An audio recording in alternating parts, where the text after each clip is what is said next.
So, welcome. Ngayon, dalawang kakanin. Two kinds of kakanin. Two types of kakanin. First, ang gagawin natin is puto. And second is kutsinta. We're gonna be making puto at kutsinta today. These are all steamed, so follow along.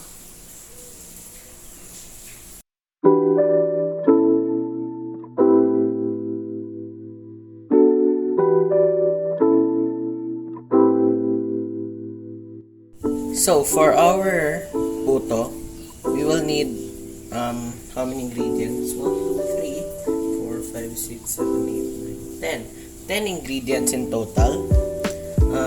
First ingredient we will need is of course to make puto, you need flour. Ito yung flour na gagamitin natin. We will today gagamitin kong flour is cake flour. I prefer yung texture kasi ng cake flour compared to traditional all-purpose flour. Why? Because I really like the fluffiness it gives to the puto, and it has a better texture than the all-purpose flour na gamit ng puto.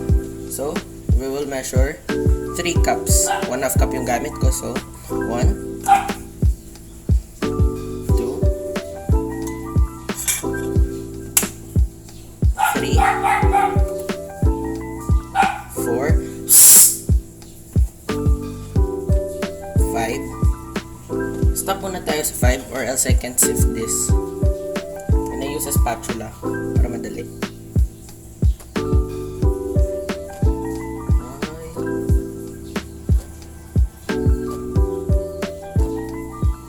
All we're doing is getting rid of the lumpiness ng cake flour pag istinor mo.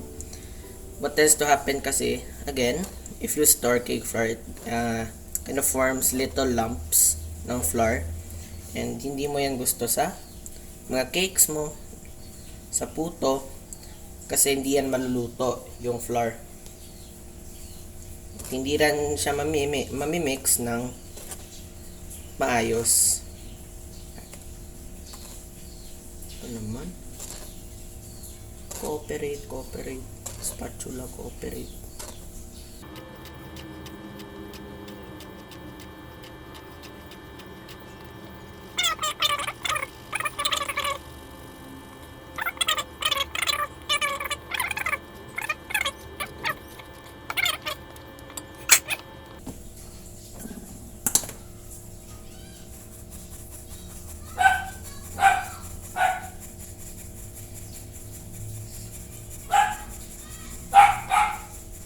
Don't worry we're doing this kasi marami yung gagawin naming puto, but I will put the minimized version, yung 1 portion lang. This is 3 portions kasi because we're making a lot because we're giving some to teachers tomorrow kasi card distribution ng kapatid ko and we want to give them like gifts. Next, we're gonna add baking powder, the rising agent ng puto natin. We will need 2 teaspoons per portion, but since we're doing 3 portions, we're doing 6 teaspoons. I use the adjustable measuring spoon and it's set to 2 teaspoons.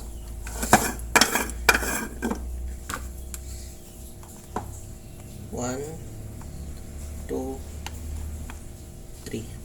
That's 6 teaspoons in total. Just sift it through. Even sa baking powder, you can see these little lumps. You can still just pass that through. But if it doesn't pass through, it's okay lang. Lagyan nyo lang konti extra. Now, tapos na tayo sa paggamit natin ng sift natin. Now, what we're gonna do is add 1.5 cups of sugar because 1/2 per portion yan, and we are using 1/2 cup. Ito pala yung 1/2 cup ko.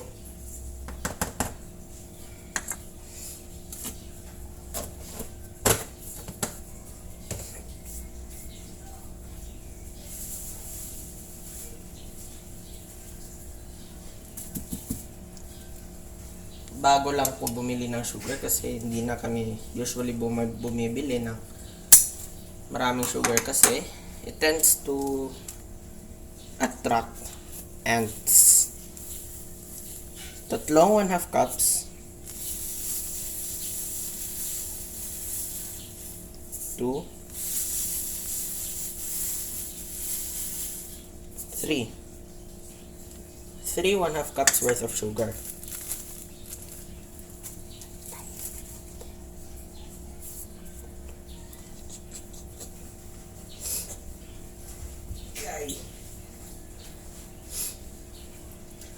After adding your sugar, please mix the sugar muna and the flour. Or else, hindi mag-incorporate yung properly yung mga ingredients nyo. You don't want one puto to be much sweeter than the others. Kasi, if you do that, hindi lahat ng tao ang kakain ng puto kung gano'n ang mangyayari. Now, I advise you to do this when you're mixing in liquids. Make a well in the center. Now, we will add 3 large eggs. I'm using extra large. Bro, you can use large eggs instead. 1, 2,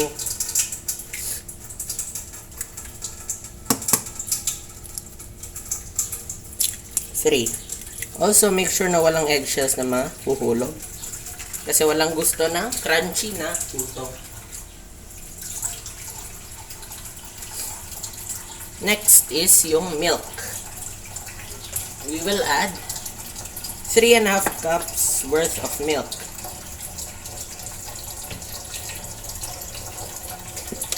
Measuring it off cam, but I'm adding 3.5 cups of milk.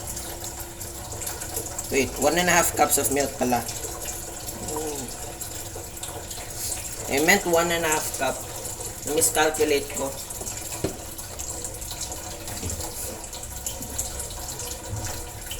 This is 1.5 cups of milk. Dyan.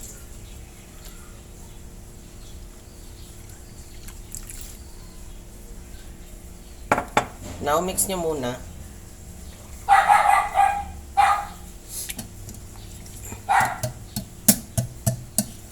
Mix nyo lang until the flour is incorporated with your milk and sa flour mixture nyo at sa eggs.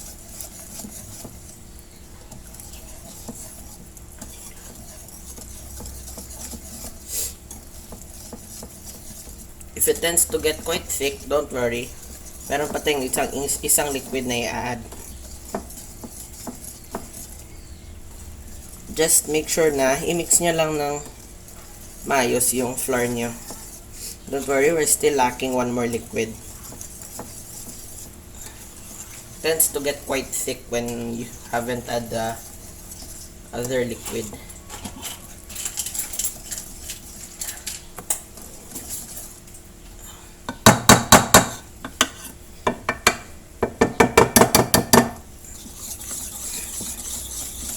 Now, we will add 3/4 cup of water.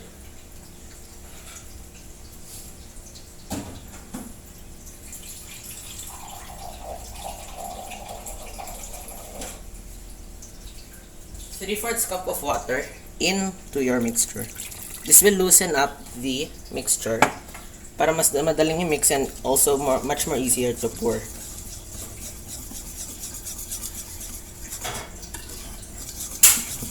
As you can see, our mixture has loosened up and not quite thick anymore. But that's what we want kasi sa puto natin.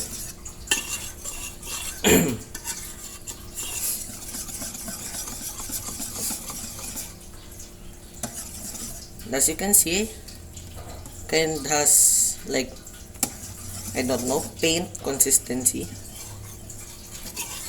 Not too thick paint, maybe. Just mix it until na you're sure na wala nang lumps. As you can see, it has a lot of bubbles but not lumps. Next ingredient we have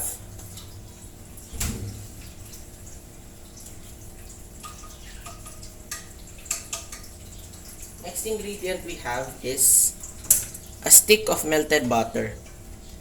I'm using salted butter, but you can use unsalted if you want. I like to use salted. At least I don't have to add salt na lang sa mixture ko.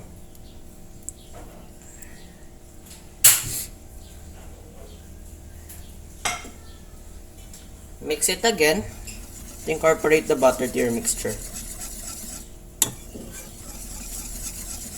Bango.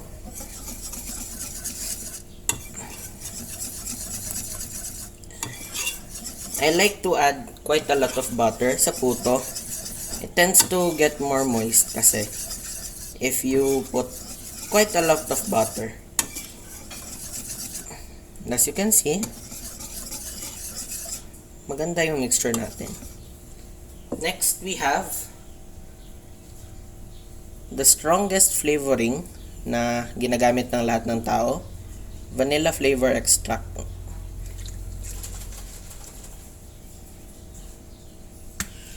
People use this a lot, so if wala kayo nito, bili na. So, we'll just put about 3 teaspoons of vanilla extract. I like to go a little bit lower kasi what tends to happen is it colors the puto, and we want puto to be white, not black. So, okay na yan.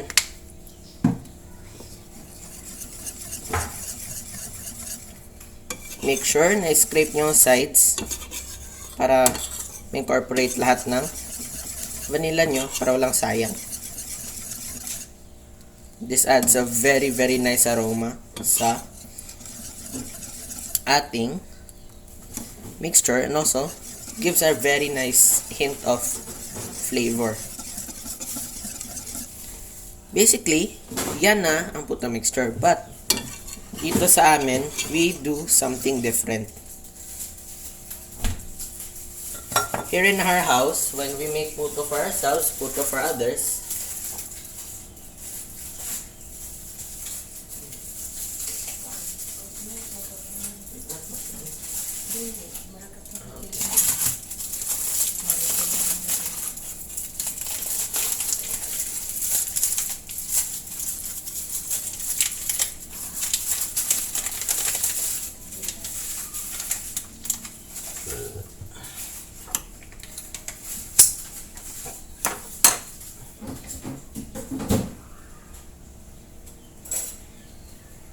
dito sa household namin, when we make puto, we make it special by adding quick melt cheese. It makes the puto more cheesier and much more savory. It like balances yung tamis ng ating puto. So just add few generous cups. Generous kayo dapat. Para sa inyo to eh. Add as much cheese as you want, pero hindi sobra. Kayo tumansya kano karaming cheese ang gusto nyo ilagay. As long as magiging cheesy yung puto nyo.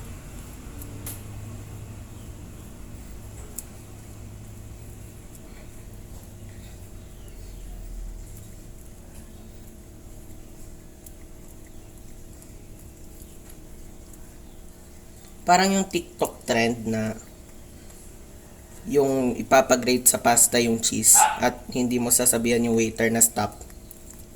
Ganon yung level ng cheese dito. So I think that's enough para sa amin. It's quite cheesy. So, after nyo mag-add ng cheese, of course, mix nyo. We grate it para yung mga little strands ng cheese mag-break apart at ma-incorporate siya lahat sa puto natin. As you can see, it might look lumpy but don't worry. Quick melt cheese to. Once it introduced to the steam, maluluto to, magiging melty, cheesy. At mas magiging masarap yung puto nyo. Yan lang. Napakadali. And that's your puto mixture.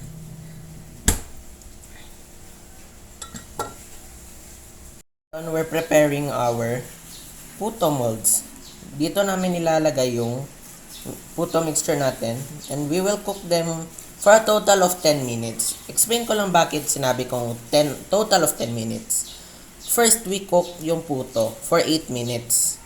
Make it sure na luto at pumuff siya. After 8 minutes, we will cook it again for 2 minutes once we have added yung cheese natin.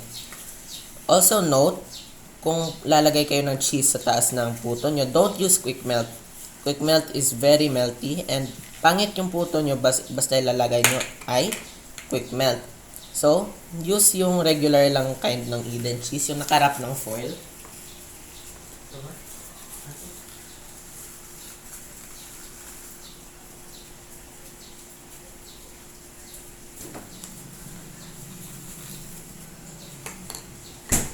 Nakarap ng foil, yung ganito.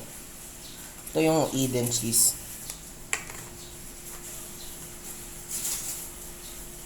For you to distinguish kung ano yung quick melt, ano yung regular. Regular wrap ng foil, quick melt wrap ng plastic. Di ko alam bakit, pero baka for distinguish lang. Importante,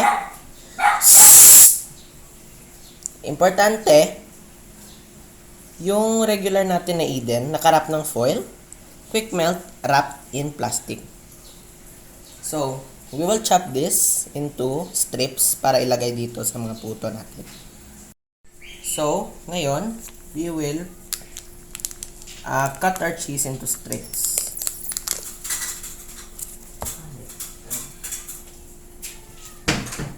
A small block this big, and leave the remaining in the side kung kailangan nyo pa. Now, cut it quite thick. Mga ganito ka-thick. That thick. Tapos, i-cut nyo pa into little strips. Ganito. I-half nyo lang. Tapos, i-half nyo naman yung ginawa nyo ganito kalaking strips. This is what we'll put on top of our puto. Let's put it on the side kasi mamaya pa naman natin gagamitin. And just cut some more slices. So we've cut about 4, 5, 6, 7, 8, 9, 10, 11, 12, 13, 14, 15, 16, 25 pieces of cheese. Good for 25 pieces of puto na yan. We'll cut more later. Kasi pagod na kamay ko. So, in a few minutes, isasalang na natin yung Viney! In a few minutes, isasalang na natin yung puto natin. We will put them about 8 minutes per cook, meaning 8 puto sa kada luto natin. So, we will take about a few minutes. Considering 10 minutes each. So, it's 10 minutes per 8 puto. So, we'll take quite long kasi marami tong batter natin. So, see you in a few minutes. Sorry guys, malakas yung ulan. So, explain ko lang bakit may lampin. May lampin kasi, what tends to happen if you steam walang lampin, yung tubig mahuhulog sa yung puto natin at magiging basa yung puto. So, lagyan nyo ng lampin. Or any cloth you have.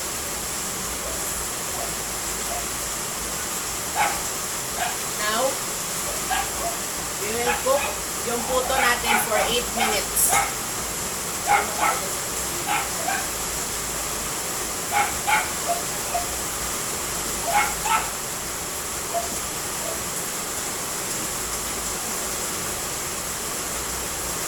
We will wait 8 minutes para yan maluto.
Finished product natin guys. So, I will show you. Take one puto. This is the effect yung ginamit natin yung cake flour guys. Sobrang lambot. And it doesn't crack like the all-purpose flour. Also with the help of butter. So, we will see the insides after I bite into it. So,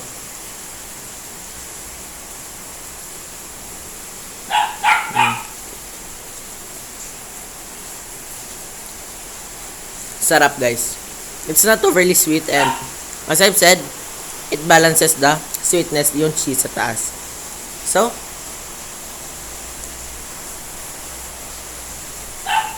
I hope you guys enjoy the video. Subscribe for more and I'll see you on the next one sa Kakanin series part 2, Kutsinta. Bye!